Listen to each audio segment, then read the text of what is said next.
everyone and welcome! Today I'm working in Hanna Karlzon's Tales from the Witch's Cottage. I've got the Swedish version just because I love the cover of it, and today I'm going to be working on this page with the standing witch with the two cats. And I've sort of I've got about 2.5 hours I think, so I don't want to spend too much more than that. So we'll see how much we can get done, and then we'll probably do this in 2 parts. I'm using my Polychromos pencils, and I do have my Derwent Drawing Chinese White on hand as well, just in case I need that one. So let's get started. Now I really love this witch to be a redhead, but I want to go with a slightly more natural colour, so not the really sort of the bright reds from, say, like the top tray of the Polychromos set. So I'm going in with the Sanguine first, and I'm also going to go in with the India red and the Terracotta. So those will be my 3 colours for my hair. And I think if I need any shading in there, I'll probably use my dark Sepia for that. Now the Sanguine that I'm using now is the mid-tone. So what I'm doing is I'm sort of mapping out where my darker areas are going to be, and I'm leaving a bit of a highlighted area, and I'm making that a little bit wider than what I'm going to have it to be, because I'll be putting in that terracotta on either side of the Sanguine as well. So that will make that highlighted area a little bit narrower as well. So I'm just sort of adding in this Sanguine wherever sort of the hair is going in underneath something where I think it will be naturally more shaded, and then I will also go in then afterwards with the India red on top of that and go in a little bit narrower again, just so it's a little bit of an overlap but we still get some of that Sanguine through, and then obviously I'll blend through the terracotta as well. So one of the new things for me in this video that I haven't really done much before is skin tone. So I've sort of had a look around of several different people who've done skin tone things and just sort of seen which colours they use, and I've had a bit of a play around just with blending in things and just seen what I prefer. So that's going to be interesting to see if I can make that work, because I haven't actually tried it on a face yet. I've literally just been blending away on just a scrap bit of paper just to see how it all worked out. So let's see how my skin tone is going to turn out today. So obviously, because this is a redhead, I'm kind of anticipating that she'll have very fair skin. So I'm going to go in very sort of fair with, I'm thinking probably doing some ivory undertones with the beige red, and then we'll build up from there and see what else we need in there. So yeah, it will be interesting. I haven't done much hair, I haven't done much skin tone, so it's going to be good. Now, majority of this video I'm thinking of probably doing it in real time, but that dress is actually really big, so I think I'm going to go for a green tone for that dress. So I'm thinking I'll show you the top part in real time, and then I'll show sort of each element of the bottom part just like in real time, and then I'll speed up like the rest of it. Like for example, there are a lot of pleats in her dress, so I will probably show you like 1 or 2 pleats, and then I will speed up the video just to double time, and I will try my best not to talk during those sped up sessions. That way, for those of you who want to have it in real time, you can just go into your YouTube settings and half the time. That should take care of that part.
So it's time now to jump in with my India red, which is the darkest red I'm going to use on her hair.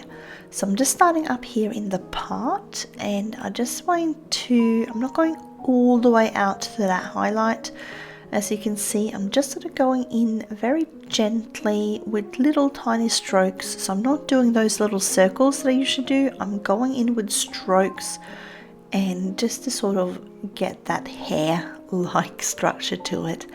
So we'll just see how we can get going here. So I'm going to try to add a little bit more of that red, especially sort of where some hair is sort of overlapping a little bit, or wherever I think that is curving around. So wherever I think it's going to be a little bit darker, I'm putting a little bit more of this India red.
It's time to go in with the Terracotta, which is my lightest color here. So I'm overlapping this a little bit with the Sanguine and moving into that white space a little bit. I'm still leaving that tiny bit of white where I want the full sort of highlight to be, with that, want that like really light area there. So I'm just sort of doing that overlap. I'm going in very light-handed and still doing these sort of strokes sort of back and forth a little bit, not those little circle strokes that I usually do. So I just want those sort of that line work to come in and resemble hair a little bit more. So as you can see, it does take a little while to get this hair done, but I do feel like it looks so much prettier when I do take the time to build this up nice and slow, and we can sort of see where we need to add more or less color or shadows and things. And I think we're going to have a really cute red head.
So I'm going in now again with the India red. I'm just finding all those sort of areas that I think will naturally be darker. Anything that's underneath something that's got an overlap or they're behind something. So I'll go in there and add a little bit more of this India red.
Now, if you're enjoying this video, I'd love it if you take the time to give it a thumbs up, and if you have the time, go jump down in the comment section and let me know what you think, or just pop an emoji down if you feel like it.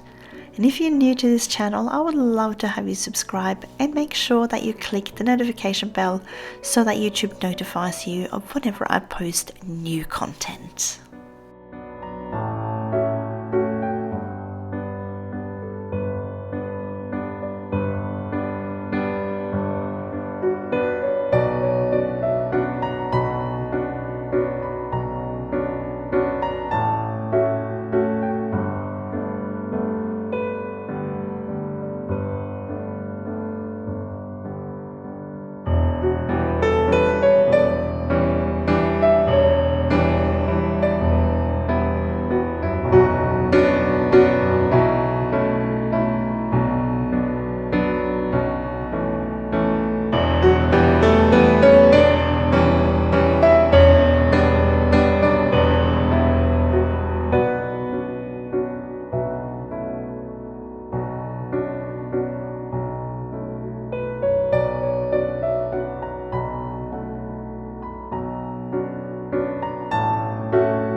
Now there are certain areas that I want even a little bit more dark, so I'm going to go in with the dark sepia here and add these little dark areas, especially behind her head there where the sort of hair is coming in from underneath.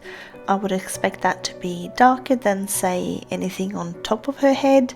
I might go in a little bit darker just in the part on the top of her head, but other than that, I think I'm just going to sort of stick with these sort of areas where it's overlapping or behind something.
I'm just going to go back in with my mid-tone and just blend out some of these darker areas a little bit, and then I'll go in for a final blend with my terracotta.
It's time to start with the face, so I'm going to go in first with a layer of ivory, and then on top of that I will go in with the beige red.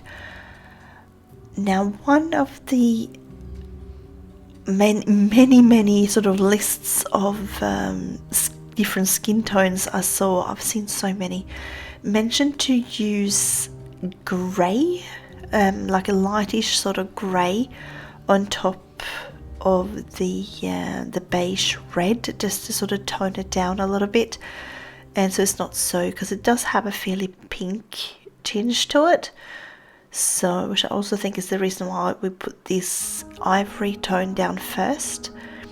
So I'm trying to think of all the ones that I saw. There was so many. I think Color with Claire was one of the many sort of skin color lists that I saw. I'm trying to think who else. If I think of them, I will list them. But anyway, what we want to do is to try to reduce like the really pinky tones too much. I don't want to look like she's flushed in the face. So we've had that ivory layer down first. I'm going to put in now a very light layer of the beige red, and then we'll be using a little bit of grey tones to start building up some shading.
I'm going to go in now with my warm grey 3, and I'm just going to start around the edges, and I'm just going to start building up a little bit of shadows. So I'm just going to go in here underneath the chin and on either side of the neck, and then I'll go in and add a little bit of, I'm kind of working this as if it's makeup, so I'll add a little bit of that grey to where, you know, you'd put some contouring and things like that.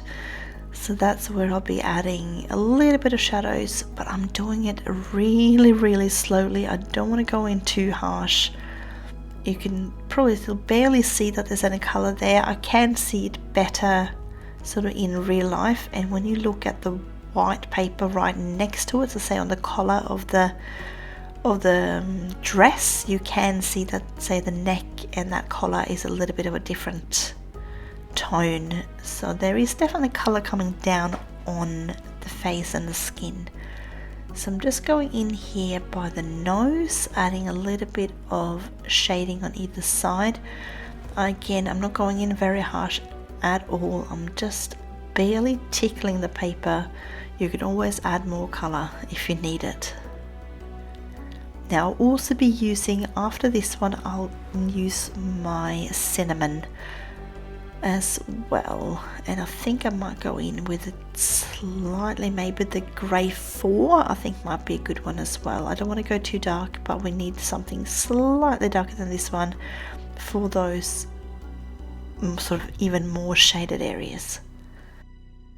And I also figured out who it was that did the grey tones in for the really fair skin, and that is Gemma Chambers Art. If you want to go check her out. I do, if I remember right, I think that video was quite a few years old, but that was the one where I found the best kind of combination. She does them in like little circles, so you don't really see it on a face or anything like that, so you kind of have to work out where to put things, but it was a really nice combination of pencils.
So now that I've done my darkest areas, I'm going to go and work my way back down with pencils.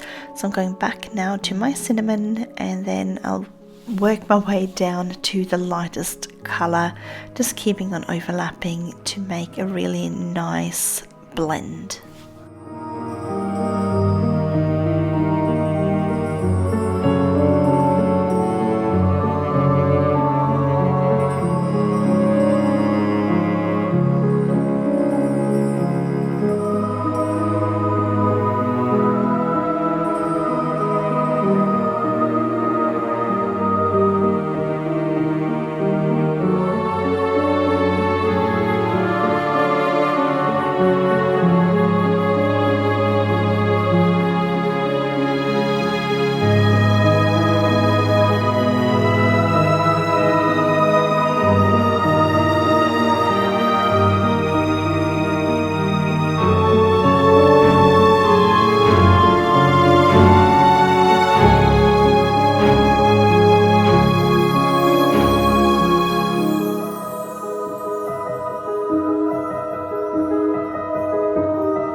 So I'm going to go in now with my beige red, and then I'll finish off with the ivory. And as you can see now, you should really be able to see where I've got some highlighted areas. You'll see that the bridge of the nose is a little bit more highlighted.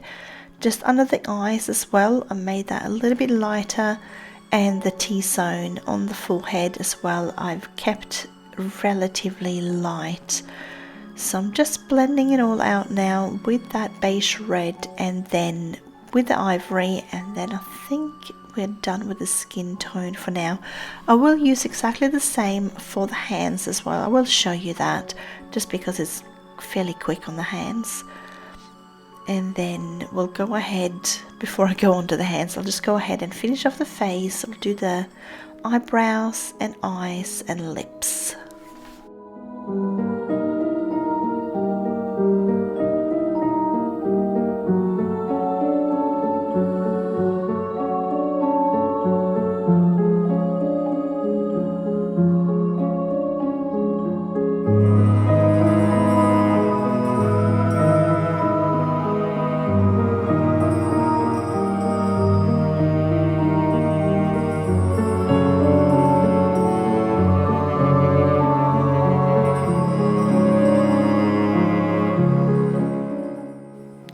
I spoke ahead of myself. I'm going to go in a little bit more just with that darkest grey, just super gently, just underneath the neck here, and I think just around the top hairline.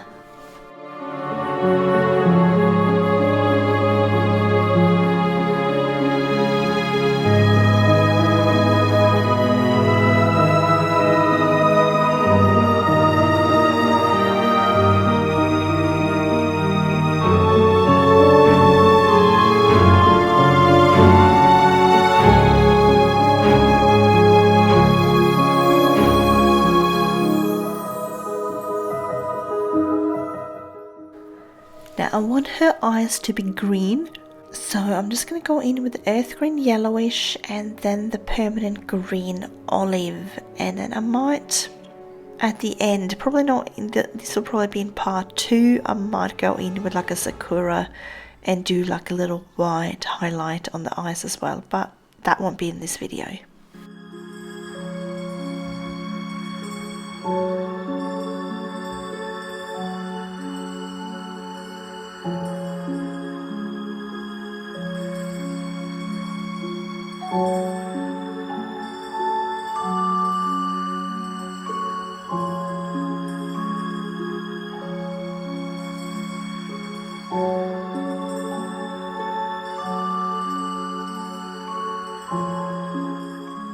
As you can see on these eyebrows, I've gone in like super light, so don't go too harsh or they will look really out of place. So just for her lips, I'm just going to use the cinnamon color. I think it will look fairly neutral and natural and not like she's jumped into the lipstick drawer.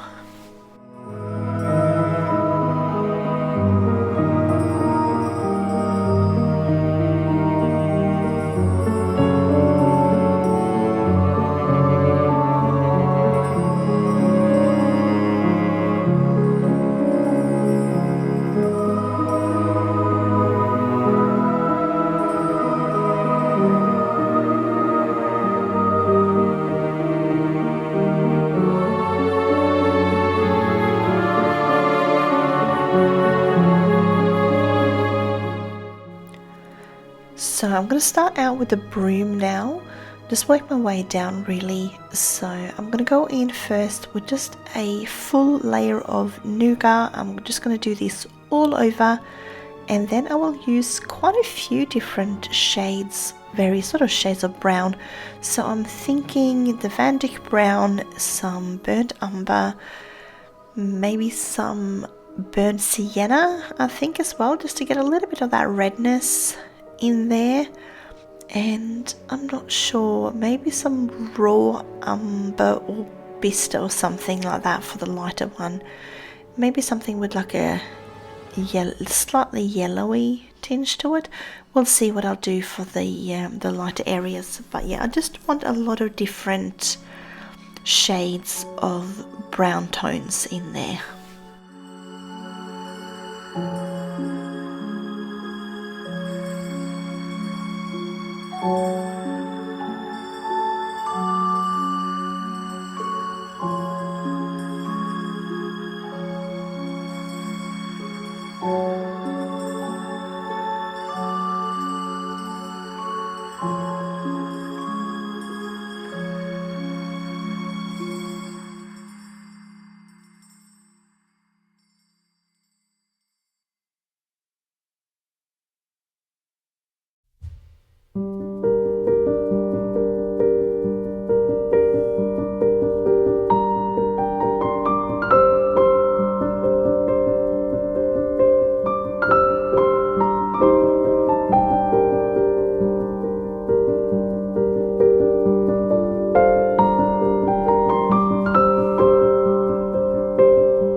So I'm done with all my brown tones. I just want to go in with a little bit of black for the very darkest areas, wherever there's a bit of a overlap, where I see there's like a twig that's in behind, or where she's holding her grip. I'll probably go in there and just darken that up just that little bit to give a little bit more depth and dimension to this broom, just because it looks like it's made up of so many different sticks that's been sort of weaved together. So I would expect there to be quite a lot of shadows and things in here.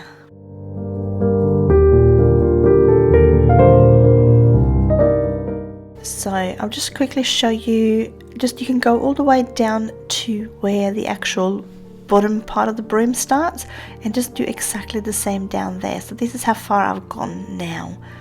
I'm going to go ahead and just do the skin tone again on the hands, and I won't stop and tell you what I'm doing again there because I'm doing exactly the same as I did for the face. So as long as you kept your pencils out, I'm just using the exact same colors for this, and then we'll go ahead and start with her clothes.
For her dress, I'm going to be using my favorite combination of greens, which is the earth green yellowish, the permanent green olive, and the chrome oxide green. I think these work so well together, and I think we're going to be able to do lots of shading and things for these clothes. So first off, I'm just going to start by adding one big layer of just the earth green yellowish to the entire dress, just apart from her collar.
So I'm coming in now with my permanent green olive, and I'm going to start mapping out the darker areas very gently. Just wherever I think there might be a little bit of a shadow, I will bring this out. I will have majority of the highlighted areas, I think, especially on this arm here, just out towards the left of, so the outside of her top arm and the outside of her sort of bottom underarm and things where she's bending her elbow there. I'm going to have that darker. Now, apologies, I did forget to change my viewfinder to a little bit higher up, so I kept going over it with my pencil and it kept focusing on the wrong spot, but I think you get the gist of what I am doing.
I've got my chrome oxide green out now, and I'm going to be tackling the darker areas of this dress. So I'm going in wherever there's an overlap, wherever there's a crease, wherever there's hair lying across, and I'm just adding shadows there.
So I finished with my darkest colour. I'm going to go back in now with my permanent green olive, and I'm just going to blend that out a little bit more with together with that those dark shadings there, and just sort of make it look a little bit sort of more gradual, if that makes sense. So getting rid of some of that tooth. This paper is so beautifully smooth though, so there's not a whole lot of tooth showing through, which is lovely. I'm getting a really beautiful coverage. I do love these books.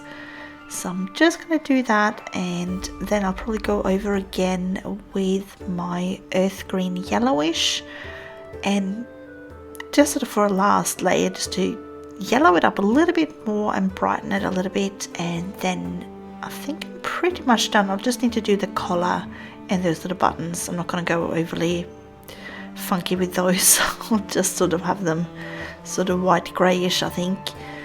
But I'm starting to lose my light a little bit at the moment, so I'm not sure how long I can keep going for. It's been really stormy here lately, so it's sunny, and then the next second it is raining, so my light is being really silly. So I think I might have to finish off a little bit sooner, but what I'll do is I'll just cut it, and then I'll start again in the morning, and just when I got more light again, hopefully. And you won't really notice the difference anyway, because I'll finish off what I have. But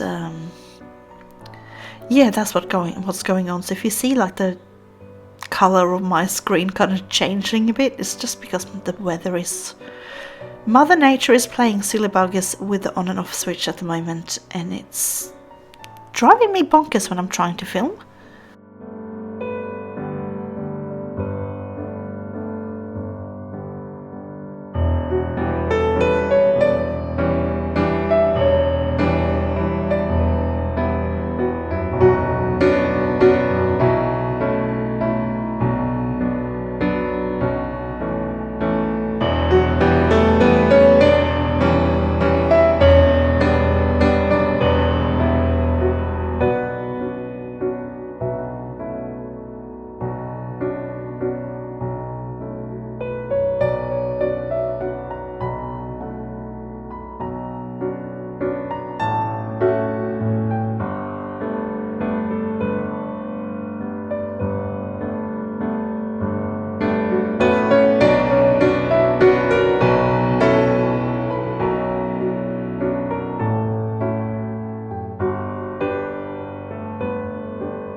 So for the bird on the shoulder, I've sort of decided it's like a funky raven of some sort. So I'm going to go in first with my dark indigo, and that will give like a blue base before I add in things like my black and stuff. So I'm going to go in with a full layer of the indigo first, and then I might do some highlighted areas though here and there, maybe more so maybe on the tail. I'll see. I might just do complete full layer first with the indigo. Just have a look at what I'm doing anyway, and then I will go on with some, I reckon Payne's grey will look good on this, and then I will utilize the black, I think, for the darker areas, and that indigo as the base will have that nice blue tone sort of shine through a little bit. I might also use some lighter tones, maybe a sky blue to blend a little bit with. We'll see how we end up.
I've got my Payne's grey here. I like this one with the blue tones because it does have a blue shine to it.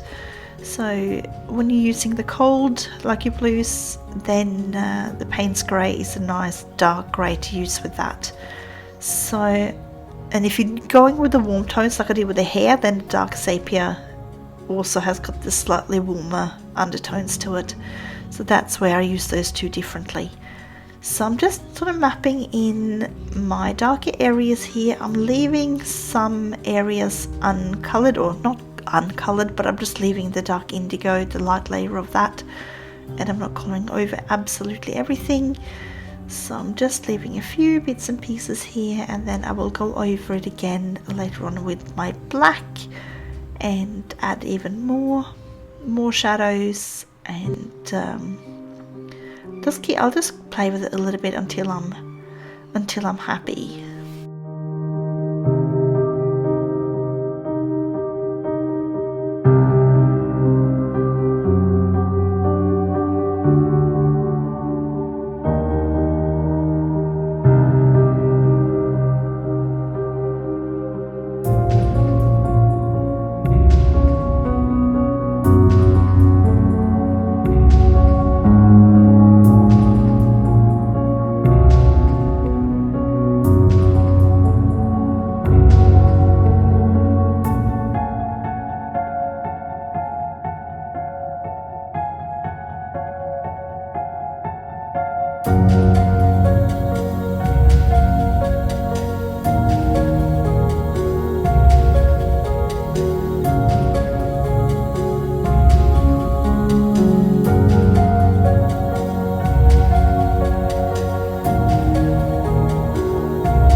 Alright, my room is getting so dark now. I have lightened up my camera as much as I possibly can. I'm gonna have to do a little cut here. I'll just take a little break and then you will see it cut and suddenly it will be nice and bright again.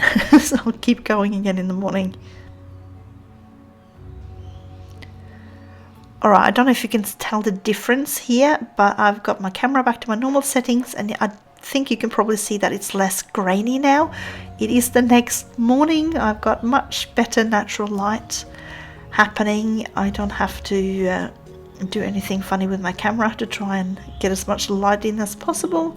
So I'm just keeping on going here with my Payne's grey, just adding in where I want my shadows to be, and especially out here on these little tail feathers. So as I said, I'm doing this as a raven, but I know it's more like a fantasy raven because there is no raven with a tail like that.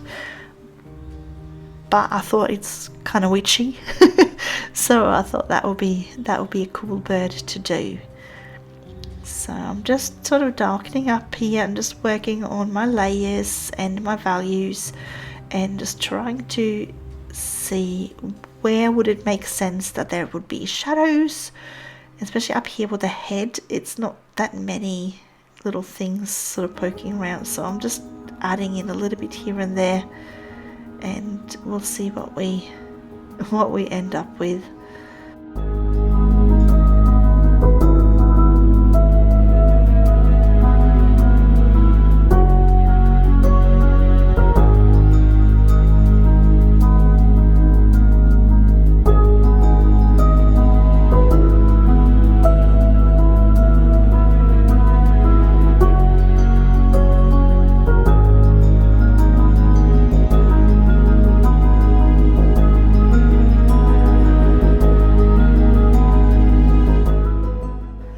Alright, I've decided to blue this up even more, so I'm going to go in with my Indanthrene Blue here, and I'm kind of putting this on top of where I had the Payne's grey. So I'm leaving those, majority of those highlighted areas, I'm going to leave those, and we'll see where we end up, and I'll put my black on after this, I think.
going to start now with my black areas, and once I've done that, I think I'll go in with the sky blue and use that for the highlights, just to get that little bit more of a blue tone, but I think it's starting to look pretty good.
For the little medallion around this raven's neck, I'm going to go in with my, well, cheats gold if you want. So I'm using my light yellow ochre, and then I'm going to go in with my burnt sienna for the darker areas. For the center, I'm thinking of making it like a bit like a ruby, so I'm going to find some sort of pink and reddish tones there to go in the center.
I'm just going to blend this out a little bit with my Chinese white, and then I will, when I'm finishing up the entire page, I will probably go in with either a Posca pen or my Sakura Jelly Roll just to add some more of a white proper highlight on there.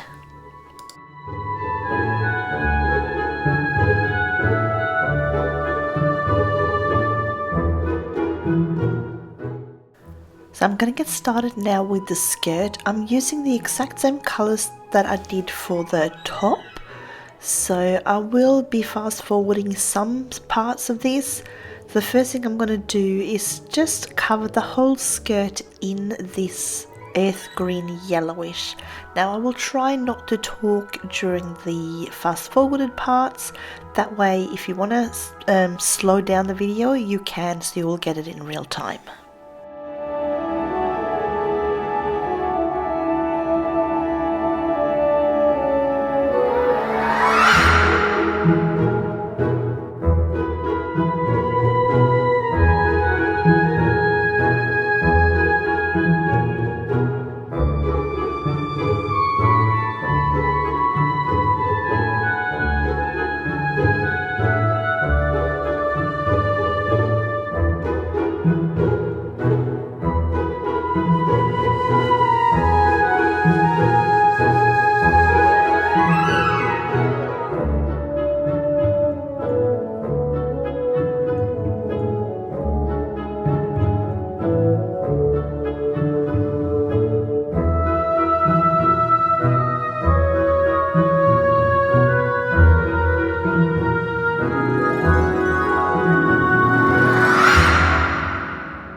So next one now is my permanent green olive.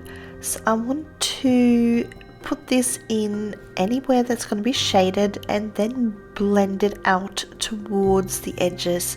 So I'm just laying it up the top here, and then I'm going to lay it into all of these pleats and folds on the skirt and blend it out towards the left on this side and on the right on the opposite side.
The next pencil I'm using is the Chrome Oxide Green, so this will be the darkest green that I'm using on this, and I will put that in towards the dark areas of the folds, just where it's properly folded over, and I will work that out a little bit, and I will be blending this back again. So once I've hit my top colors or my darkest colors, I will work my way back down to my lightest again, just to really blend them out and make a nice smooth transition.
Just for the very darkest areas, I'm going to add a little bit of cold grey 5. And so you can see I'm literally just going in where the other fold is overlapping and just going in. I'm going in very gently. It's not super sharp here, and I will be blending this out again as I mentioned. So I'm just going in just to give that a little bit more depth and making this skirt look like it's a little bit more alive.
I'm just going to go in now with the earth green yellowish. I'm sorry, the name on the pencil has pretty much completely rubbed off, but I do use this pretty often, so I do know which one it is. But I'll just go over with the final layer of this one, and I think then I'm going to call it the day. I think we're getting towards, I think, about 2.5 hours in total of effective colouring time here, so hopefully I can edit it down to about 2 hours for you guys in between sort of the breaks in between getting my pencils and things. So that's just to let you know, that's the bits and pieces that I edit out, is that little wait in between me putting down one pencil, picking up another one, sharpening pencils, just those little breaks that take up a lot of time. So usually I can edit away at least half an hour of those sort of things, so and my little thinking breaks, so that way I can try to get these colour alongs down to a manageable length for you guys.